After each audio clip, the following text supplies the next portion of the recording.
HIV sucks. It is not something that you want to live with. And anyone that tells you otherwise is lying. It is not easy. It is not taking a pill once a day. There is stigma, there is discrimination. Finding a relationship can be complicated, and there are side effects to medications. We are so grateful that we have medications, but there could be things that you might have to deal with. And it is a lifelong, at this point, treatment. And until there's a cure, which I believe there will be one someday, but until there's a cure, right now the situation is that you will be on treatment for the rest of your life. Is that something you want? I'm a native New Yorker. I was born and bred in Manhattan and raised in Queens. My parents are Cuban. I'm a first generation American. Grew up in a Latin conservative household, Roman Catholic, very strict upbringing, to say the least. When I was 17, that's when I went to college. I actually went to NYU in Greenwich Village. It was a very interesting time to be that age in New York City. It was 1987. The AIDS crisis was, roaring. It was a scary time. HIV was never too far away from my experience of meeting people and trying to form relationships and trying not to become positive, but obviously I did. The first time I actually encountered someone that was HIV positive was probably freshman year of college. And I remember reacting badly. I was scared, and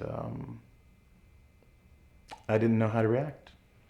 And it's funny being on the other side and experiencing that from this side now when I disclose.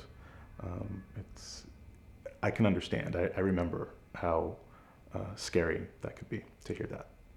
I was diagnosed HIV positive in 1992.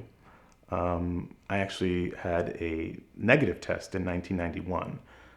So I'm pretty sure what happened and where to become HIV positive.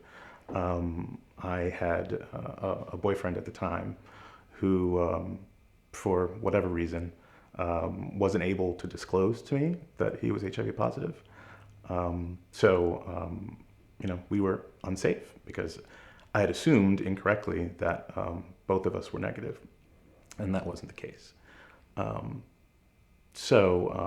I found out I was actually HIV positive because I was in the Marine Corps.